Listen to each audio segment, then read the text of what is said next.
La lección más importante que prueban estos 13 años de operación del ACBT es que es posible hacer convergente los programas de desarrollo sostenible con la conservación de la biodiversidad y los servicios ecosistémicos. Y me complace decir ahora que se culmina con este acuerdo y que ambos gobiernos del Perú y los Estados Unidos han cumplido como socios estratégicos en el cuidado de los bosques tropicales.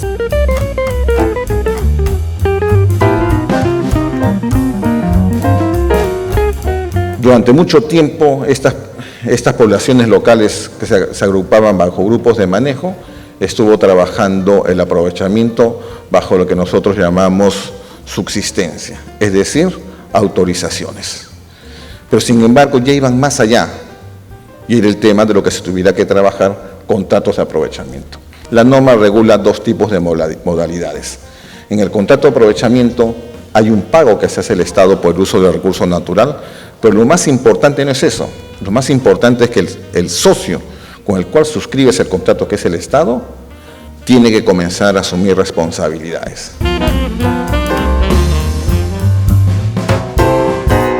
Alrededor, varios de diferentes actores, ocurrían discusiones sobre quiero esta zonificación, no quiero esta zonificación, me quejo por la zonificación que se está poniendo.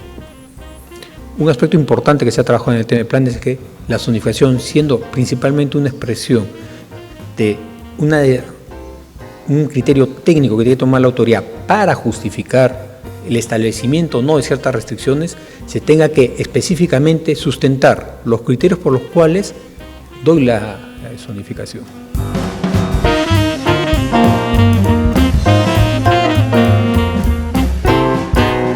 En el término subsistencia, desde la normativa pesquera, habla de autoconsumo, trueque, sin fines de lucro, pero ya el CERNAM ha optado por un concepto muy interesante, ¿no? Dentro de su normativa, que es que la subsistencia es el uso de recursos para satisfacer los requerimientos mínimos del hogar, no necesariamente limitados a la alimentación, vivienda, vestidos, asistencia técnica, entre otros, sino a lograr una vida digna en función a los derechos fundamentales.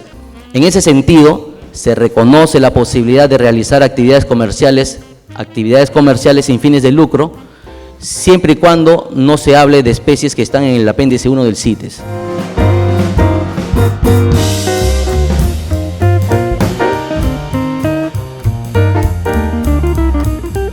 Un indicador de que se ha fortalecido es que esta iniciativa que se realizó a través de ACBT y Profonampe continúa ahora con ayuda de la Unión Europea.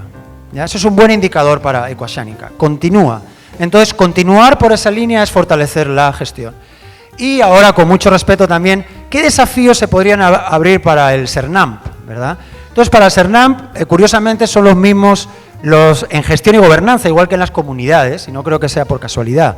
Sabemos que el CERNAMP es un modelo en Latinoamérica, un modelo de alianza sociedad civil, Estado y alianza pueblos indígenas, Estado, con las reservas, ¿no? Ahora tendríamos la oportunidad, entre todos los actores, de también dar un paso hacia la gobernanza compartida.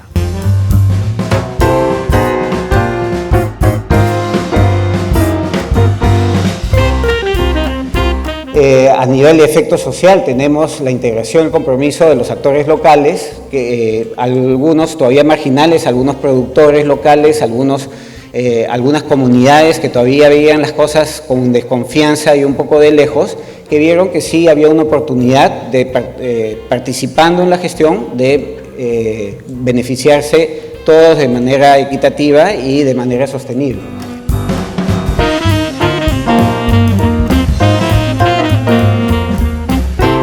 Rudy usó también una frase que me parece sumamente importante cuando hablaba de planificación, porque él decía que ya la visión de la planificación y del plan maestro tenía que llevar a legitimar, no solamente cumplir con los procesos legales, sino legitimar de que ese proceso iba a servir para no solamente la gestión del área, sino para el desarrollo desarrollo local, involucrando a la gente, etcétera, y todas estas guías han estado muy orientadas a eso. Bueno, ¿cuál sería la mejor forma de llevar a cabo la gestión y la gobernanza? Si lo miramos de la perspectiva sectorial, ¿cuál es la limitación del sector? Estamos hablando del sector produce, del sector ambiente, del sector cultura, que tiene las atribuciones de poder hacer política sectorial solamente su ámbito de gestión, ¿no? ¿Quién tiene mayor amplitud, mayor posibilidad de hacer políticas públicas? Los gobiernos regionales.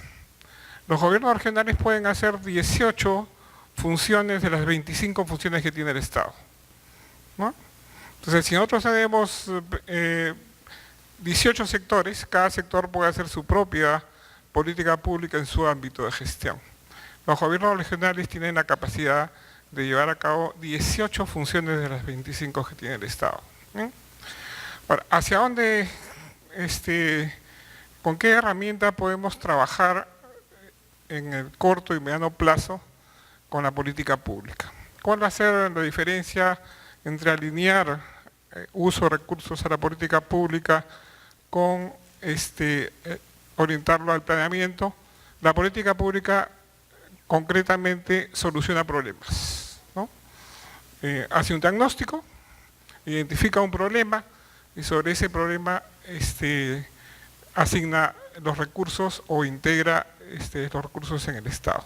Y la palabra participación para mí adquirió un significado muy extenso, de gradualidad entre lo que es participación, por ejemplo, informativa, simplemente decirle a la gente vamos a hacer esto y no participas para nada, hasta lo que sucede ahora, por ejemplo, en la reserva con los grupos de manejo, en los cuales ya son autónomos y realmente es una participación activa, independiente y muy dinámica.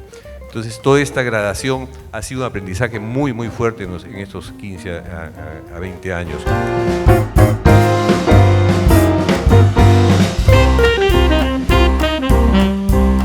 Sí, quería comentarles también que esto no es simplemente un discurso, ¿no? Ya tenemos hechos concretos, tenemos muestras, tenemos muchas comunidades que se han convencido que efectivamente una alianza con el Estado les está beneficiando, ¿no?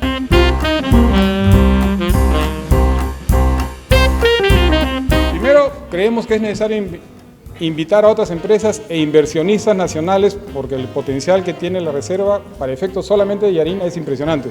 Nosotros, en base a lo que habíamos calculado, en base a lo que habíamos muestreado, porque en realidad casi ha sido un muestreo, calculamos que Pacaya Samiria tiene 20.000 hectáreas de yarinales con un equivalente entre 40 y 50.000 toneladas de yarina.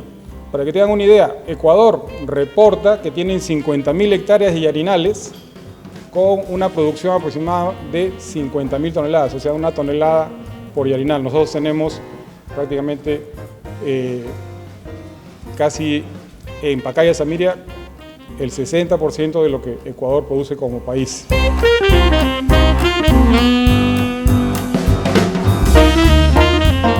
Lo que hemos logrado a nivel nacional con la Unidad de Gestión de Turismo pensamos que podría lograrse ya adentrándonos a áreas específicas y buscar a los actores locales y generar estos comités de apoyo a la gestión de áreas en turismo en otras áreas protegidas que tienen potencial. Y de esa forma tratar de establecer oportunidades de inversión desde contratos, acuerdos con comunidades y otros mecanismos que esta mañana el doctor Gamboa tuvo la gentileza de ilustrarnos con el Unidos Venceremos de Yanganuco y otros mecanismos que obviamente lo que apuntan es a la inclusión social, que es importante para generar justamente esta necesidad de proteger estas áreas por la misma población local porque tienen intereses en las mismas. Entonces, hay muchas lecciones que hemos aprendido en estos 18 meses que vamos a ir implementando y queda en manos, obviamente, del CERNAP de articular esto y confiar en el conocimiento que los que estamos en el sector turismo podemos aportar a mejorar los ingresos del área.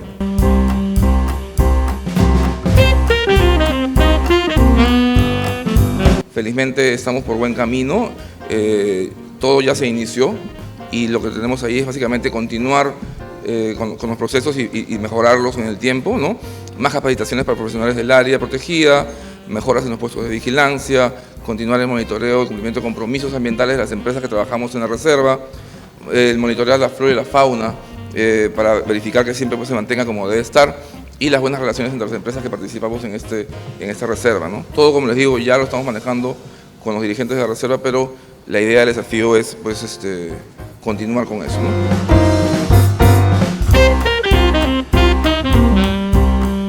Vamos resaltando la labor importante en fortalecimiento de capacidades.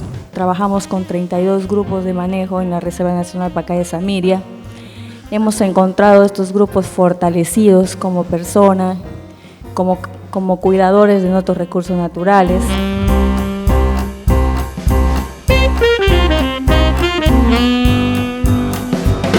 Creo que es un ejemplo preciso de lo que el Estado debe hacer, regular. Ninguna presentación, no hubo una sola presentación que no hablara de planes de manejo, que no hablara de contratos de operación, que no hablara de estudios de capacidad, etcétera, etcétera, ¿no? Entonces, son empresas que uno percibe que están bien reguladas. Y por otro lado, también se habló de la otra cara de la moneda, promoción, ¿no? Se habló de marcas producto, se habló de crecimientos en la comercialización y en las ventas, etcétera.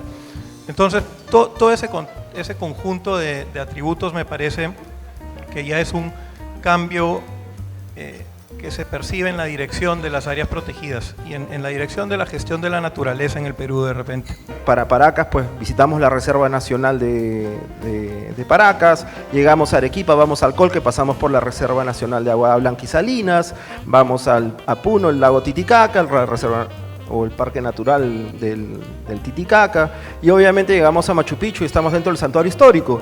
Pero ninguno de nosotros lo vende así. Primero, de entender que este es un proceso y que ha habido toda una inversión que ha permitido entender cómo se pueden hacer las propuestas para que luego se puedan convertir en negocios. Y luego ha habido todo un financiamiento desde el sector sin fines de lucro que ha permitido que las empresas puedan entrar a obtener beneficios, lo cual está muy bien. Igual nos lleva a dos preguntas. ¿Cómo le damos sostenibilidad a esto? Y por otro lado, ¿cómo logramos incrementar la escala? Al igual como que en nuestra ciudad de 8 millones de habitantes tenemos de repente algún concierto por el cual las personas están dispuestas a pagar 400, 500, 1.200 soles por una entrada a veces, creo que, y llenan un estadio de 40.000 personas, lo que están buscando es realmente una experiencia única. Creo yo de que hay ciertos esfuerzos, Aqua Expeditions es uno, en el cual obviamente, a pesar de que es de un valor agregado, digamos, alto, pero hay mucha gente que se atrae por ese valor agregado alto.